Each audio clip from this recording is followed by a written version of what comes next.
마가복음은 고난받는 종 예수 그리스도에 대한 전체 주제를 가지고 있습니다. 예, 카타 마르콘에서 마가에 의하면, 예, 여기는 쭉 그렇게 돼 있죠. 마가에 의한 복음. 요한 마가가 기록자로 보여집니다. 마가는 로마식, 요한은 히브리식 이름입니다. 그러니까 요한 마가, 로마식 이름과 히브리식 이름을 가지고 얘기합니다. 비추이다라는 뜻을 갖고 있습니다. 요한 마가의 가족은 초대 예루살렘 교회에서 두드러진 역할을 했던 것으로 보여집니다. 그래서 처음 바울 선생님과 1차 전도여정을 갔던 바나바와 사촌지간으로 보여지고요. 베드로의 제자이며 동역자로 활동하게 됩니다.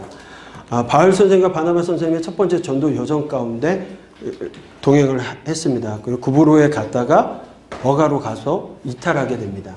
왜 이탈했느냐?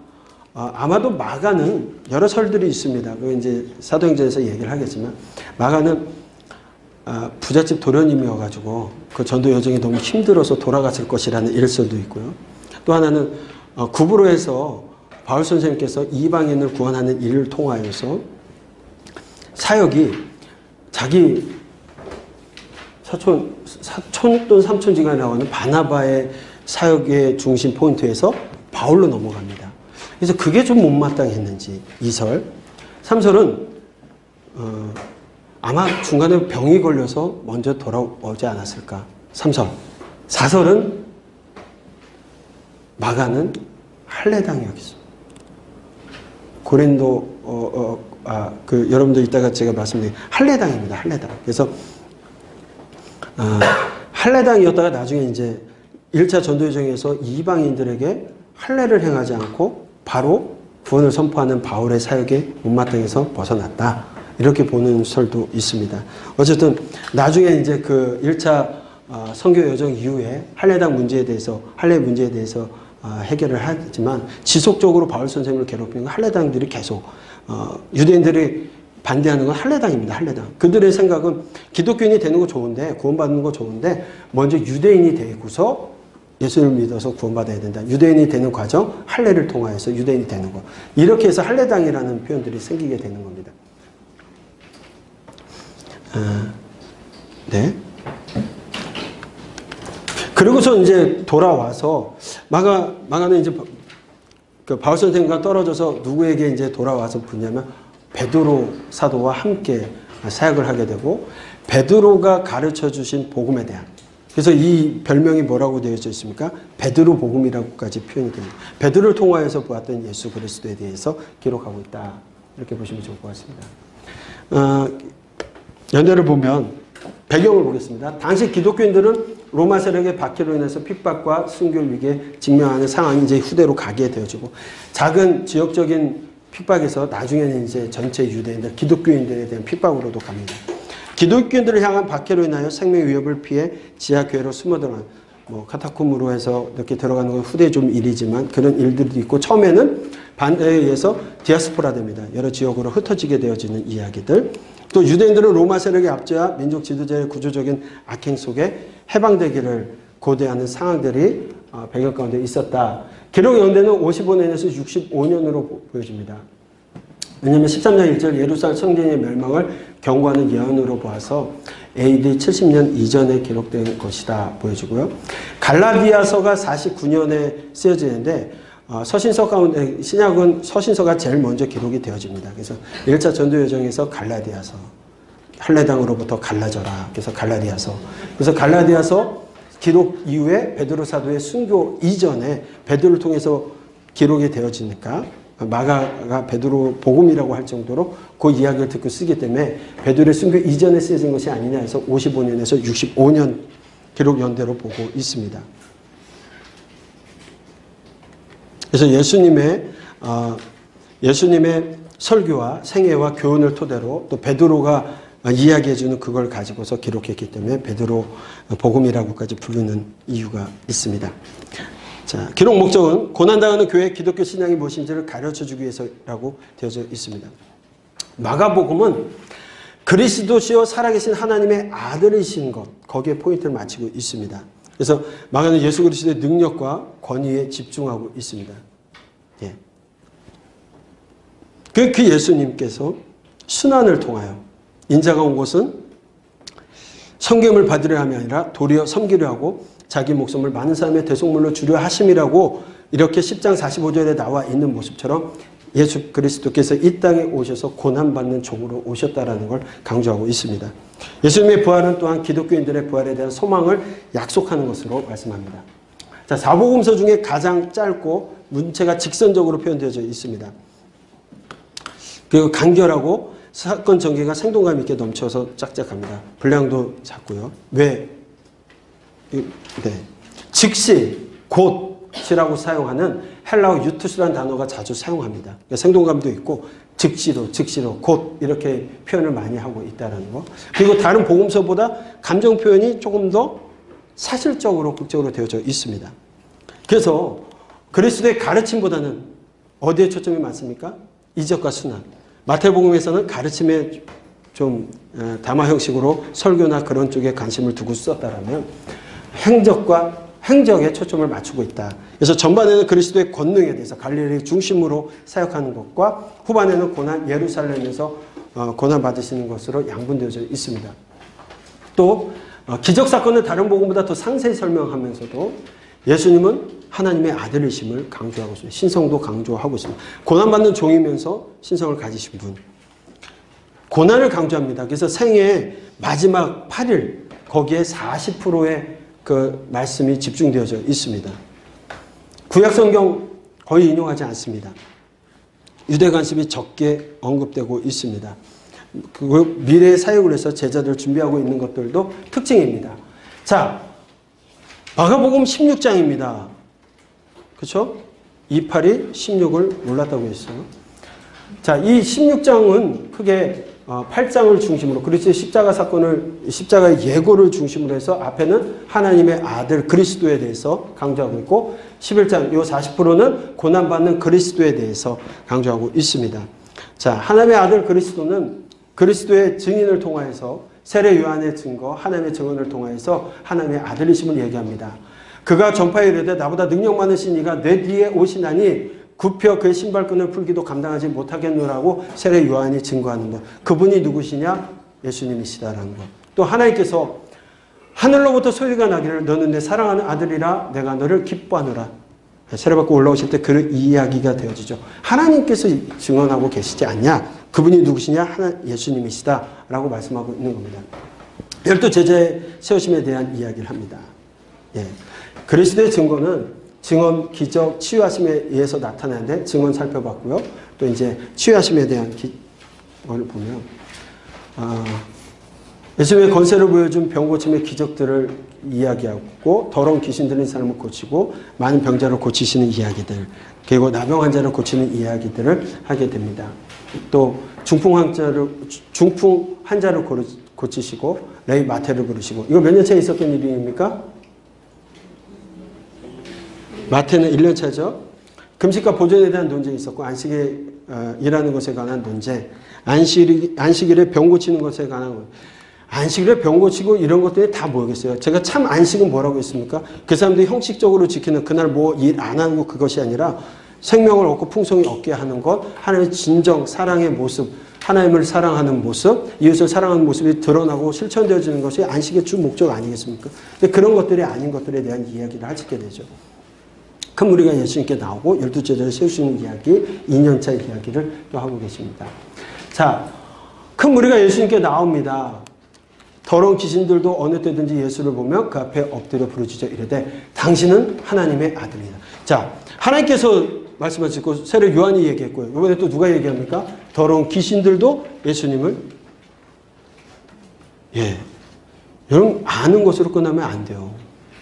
귀신들도 예수님 하나님의 아들인 걸 압니다. 그러나 귀신들은 예수님 믿지 않습니다. 믿는 것, 아는 것과 믿는 것은 다른 개념이죠. 더 나가야 되는 부분입니다. 자, 그리고 그리스도의 능력에 대한 논쟁과 비유의 말씀을 주십니다. 네. 그리고 치유하심과 기적을 통해서 그리스도를 증거하십니다. 바람을 잔잔케 하는 기적, 귀신 들린 사람을 쭉 보시면서 여러분들이 잘 아시는 내용들이 쭉 계속해서 나오고 있습니다. 무리를 걸으시는 것 몇 년 차에 있었습니까? 게레사에서 병자를 고치시는 거 몇 년 차에 있었습니까? 한번 좀 잘 생각해 보십시오. 예. 스로보니게 여인의 믿음? 이건 기억나시죠? 이방입니다. 3년 차죠. 4,000명을 먹이신 거 이방에서 있었던 일입니다. 3년 차죠. 예. 이런 것들 베스다에서 소경을 고치시는 사건들 있었습니다. 자, 바다를 잠잠케 하시는 기적을 통해서 사람들이 심히 두려워하며 아니 그가 누구시기에 바람과 바다도 순종하는가? 누구시면 바람과 바다도 순종할까요? 하나님이시면 그렇겠죠. 큰 소리로 부르짖어 이르되 귀신들을 제가 얘기합니다. 지극히 높으신 하나님의 아들 예수요. 알죠? 지극히 높으신 하나님의 아들 예수요. 압니다. 근데 나와 당신 무슨 상관이 있습니까? 믿음의 대상이 아니죠. 이것들은. 이거 원하건대 하나님 앞에 맹세하고 나를 깨우지 말게 하옵소서. 아는 것으로 끝나서는 안 돼요. 하나님을 사랑하고 하나님의 뜻으로 살아가는 거. 성결까지 가셔야 되죠. 성화까지 가셔야죠. 그렇죠? 거룩해지는 것 다음에 성화. 율법에서 얘기하고 있는 그거 아니겠습니까? 하나님을 사랑하고 예수를 사랑하는 것. 자, 그리스도의 십자가 순환 예고가 있어지게 됩니다. 첫 번째 그리고 가르침이 있었고요. 그 다음에 두 번째 예고가 있고 누가 크냐. 예수님의 두 번째 예고가 있고도 누가 크냐. 그래서 제자가 되는 것 말씀하셨고 어린아이를 축복하셨고 어린아이와 같이 하나님을 사랑하는 마음, 순수한 마음이 없으면 안 됨을 얘기하고요. 재물이 많은 청년에 대한 질문이 있었습니다. 재물이 많은 거로 율법을 지켰다고 하면서도 예수님의 제자가 되는 것을 거부하게 되는 것들. 세 번째 예고가 있고 야고보 요한의 요청이 있고 소경 바디메오로 고치시는 사건들도 있게 되어집니다. 자, 마가복음 8장 31절 첫 번째 예고 때 주신 말씀입니다. 인자가 많은 고난을 받고 장로들과 대제사장들과 서기관들에게 버림받아 죽임을 당하고 사흘 만에 살아나야 할 것을 비로소 그들에게 가르치시기 시작했습니다. 언제 주신 겁니까? 변화산 사건 있기 전. 그러니까 예수님의 좀 시간적으로는 좀 있지만 여러분들 우리가 봤을 때는 변화산 사건 이후에 3차의 예고를 하게 되시죠. 몇 년 차에 있었던 일입니까? 3년 차에 있었던 일입니다. 이제 드러내고 이 말씀을 하시니 베드로가 예수를 붙들고 항변하며 예수께서 제자를 보시면 베드로를 꾸짖어 이르시되 사단아 내 뒤로 물러가라. 내가 하나님의 일을 생각하지 아니하고 도리어 사람의 일을 생각하는도다 하십니다. 그리고 말씀하시는 거 나를 따라오려거든 자기를 부인하고 자기 십자가를 지고 나를 따를 것이니라. 이 말씀 아까도 말씀드렸습니다. 그리고 두 번째 예고는 9장 31절로 32절에 인자가 사람들 손에 넘겨져 죽임을 당하고 죽은 지 3일 만에 살아나는 것을 말씀하셨기 때문이더라. 그러나 제자들은 어떻다고요? 이 말씀을 듣고도 깨닫지 못하고 묻기도 두려워하고 그렇게 했다라고 말씀하고 있습니다. 세 번째 예고입니다. 10장 33절로 34절에 보라 우리가 예루살렘에 올라가노니 인자가 대제사장들과 서기관들에게 넘겨주매 그들이 죽이기로 결의하고 이방인들에게 넘겨주겠고 그들은 능욕하며 침뱉으며 채찍질하고 죽일 것이나 그는 3일 만에 살아나리라 하시니라. 예수님의 순환과 고난받으심과 부활에 대한 이야기를 하십니다. 그리고 야고보와 요한의 요청 가운데 예수님께서 말씀하십니다. 인자가 온 것은 섬김을 받으려 함이 아니라 도리어 섬기려 하고 자기 목숨을 많은 사람의 대속물로 주려 함이라. 예수님께서 이 땅에 왜 오셨다고요? 고난받는 종으로 오셨음을 말씀하고 있습니다. 이제 고난받는 그리스도의 이야기들입니다. 예루살렘 입성하고요. 와가나무 저주, 성전 정화하는 것, 예수님의 권위에 대한 논쟁들, 가장 큰 계명, 그리스도의 조상에 관한 논쟁, 가난한 과부의 헌금에 대한 이야기들이 되어지고 있습니다. 자, 성전 정화 사건을 통해서 대제사장과 서기관들이 듣고 예수를 어떻게 죽일까 꾀하니 있는 무리가 다 그의 교훈을 놀랍게 여김으로 그를 두려워함이라라. 성전 정화 몇 년 차에 있었다고 했습니까? 1년 차와 3년 차에 있었다고 얘기했습니다. 1년 차 때는 대제사장과 서기관 결국 사두개인들만 적대시하는 일들이 있었다고 말씀을 드렸습니다. 그들이 예수님의 이 비유가 자기들을 가리켜 말씀하신 줄 알고 잡고자 되 무리를 두려워 예수를 두고 가니라. 포도농부의 비유에 대한 이야기를 하십니다. 가장 큰 계명 뭘까요? 같이 한번 읽어보겠습니다. 30절입니다. 내 마음을 다하고 목숨을 다하고 뜻을 다하고 힘을 다하여 주 너희 하나님을 사랑하라 하신 것이요. 둘째는 이것이니 내 이웃을 내 자신과 같이 사랑하라 하시는 것이라. 이보다 더 큰 계명이 없느니라. 여기 성경을 이렇게 예를 들어서 성경을 갖다가 우리가 어떤 탕에다 집어넣고 쫙 엑기스를 뽑는다고 하면 뭐가 나올까요? 예, 사랑입니다. 사랑. 그렇죠? 그 사랑이 확대되어진 것이 10계명. 하나님 사랑과 이웃 사랑. 하나님 사랑 1계명부터 4계명. 5계명부터 10번째 계명은 이웃 사랑. 그 이웃 사랑 가운데 제일 먼저 주어진 게 뭡니까? 내 부모를 공경하라. 어떤 사람들이 기독교는 조상도 모르고 부모도 없다. 아니요. 어떤 경전에서 제일 사랑과의 관계 속에 첫 계명으로 부모를 공경하라고 주는 데가 어디 있습니까? 그게 기독교에 대한 오해예요. 변증하십시오. 잘 모르는 사람들. 하나님께서 말씀하셔요. 마음을 다하고 뜻을 다하고 성품을 다해서 누구를 사랑하라고 힘을 다해서 준다의 하나님. 신명기의 말씀 그대로 말씀하고 있습니다. 율법을 요약했습니다.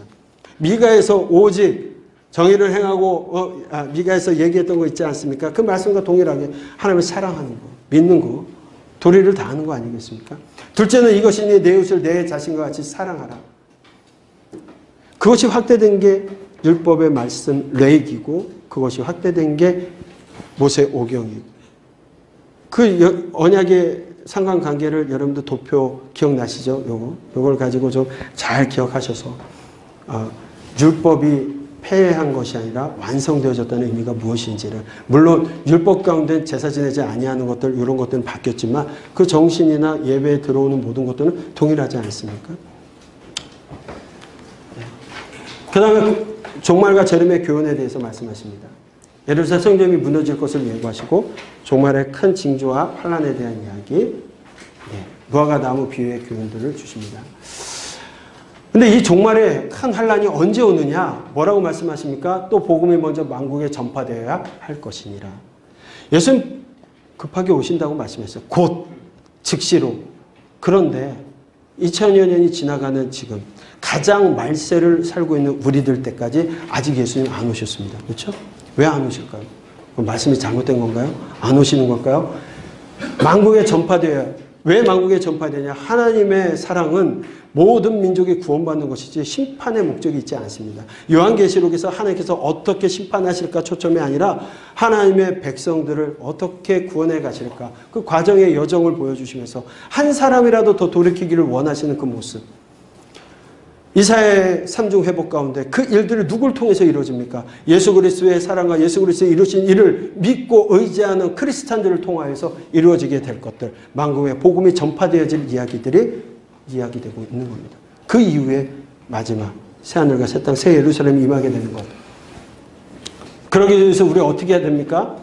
깨어 있으라. 그때가 언제인지 알지 못하기 때문에. 늘 종말론적인 삶을 살아갑니다. 왜? 예수님 때보다 사도 바울 시기보다 우리가 가장 종말을 살고 있기 때문에 그렇습니다. 그리고 유월절 식사와 겟세마네 기도의 이야기들, 가룟 유다의 배신. 가룟 유다는 아마도 정치적인 메시아를 꿈꿨는지도 모르겠습니다. 그래서 그것을 통하여서 무엇인가 확 바뀌는 정치적인 회복을 원했는지도 모르겠어요. 아직도 이스라엘 백성들은 메시아를 기다립니다. 유대인들이 얘기하고 있는 회복에서 나온 것처럼 주신 뭐라고 하죠? 그쪽 기독교는 우리가 얘기하는 기독교가 아니에요. 예. 여러분들 조금 다른 우리로 보면 이단 사상을 갖고 있는 메시아인 주 다릅니다. 향유 옥합을 부은 여인. 이거는 뭐 여러분들 아까도 말씀드렸습니다.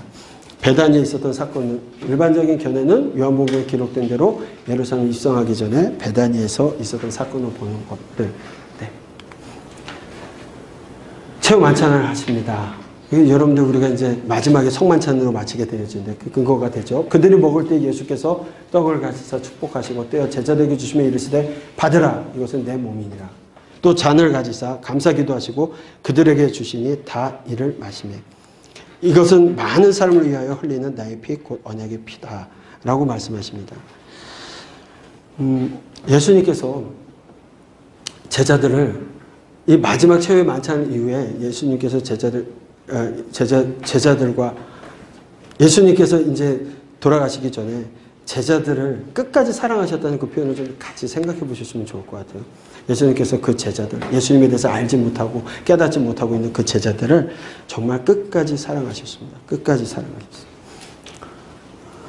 네. 아버지요, 아버지께는 모든 것이 가능하오나 이 잔을 내게서 옮기시옵소서. 그러나 나의 원대로 마옵시고 아버지의 원대로 하옵소서.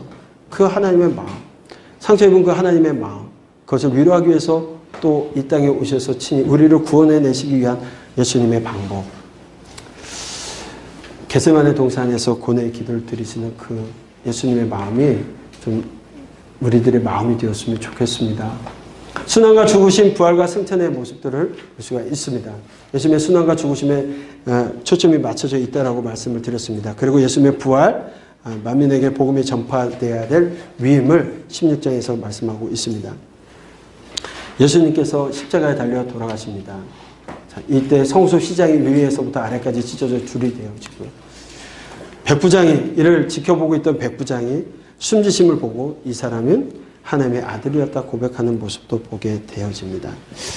그리고 예수님은 죽은 것으로 끝나는 것이 아니라 죽은 자 가운데 사흘 만에 부활하셔서 부활의 첫 열매가 되어 주셨습니다. 그런데 예수님께서 살아나셨던 것과 마리아에게 보이셨다는 것을 듣고도 믿지 아니합니다. 참 신기하죠. 예수님께서 계속적으로 순환당하실 거 말씀하시고 그리고 순환당하십니다. 그리고 부활하실 거 말씀하시고 부활의 모습으로 보이시나 믿지 않습니다. 믿지 않습니다. 예나 지금이나 예수님에 대해서 믿지를 않습니다. 그러니까 예수님께서 제자들에게 나타나셔서 그들의 마음에 완악한 것을 꾸짖으시고 그때서야 살아난 것을 본 자들이 그 말을 믿지 않는 것에 대해서 꾸짖으시게 됩니다. 예. 그러면서 마지막 그것으로 끝나는 것이 아니라 또 사명을 주십니다. 같이 읽겠습니다. 너희는 온 천하에 다니며 만민에게 복음을 전파하라. 제들이 나가 두루 전파할세. 주께서 함께 역사하사 그 따르는 표적을 말씀을 확실히 증언하십니다. 하나님께서 같이 하신다는 거예요. 무엇할 때? 온천에 다니면서 만민에게 무엇을? 예수가 그리스도시요 우리를 위해서 고난받으시고 십자가에 달려 죽으시고 사흘 만에 부활하시고 부활하심에 대한 이야기를, 승천하심에 대한 이야기를 그 약속을, 그것이 하나님의 사랑을 확증하시는 이야기임을 나타내는 것, 그거 증언하라고 말씀하십니다.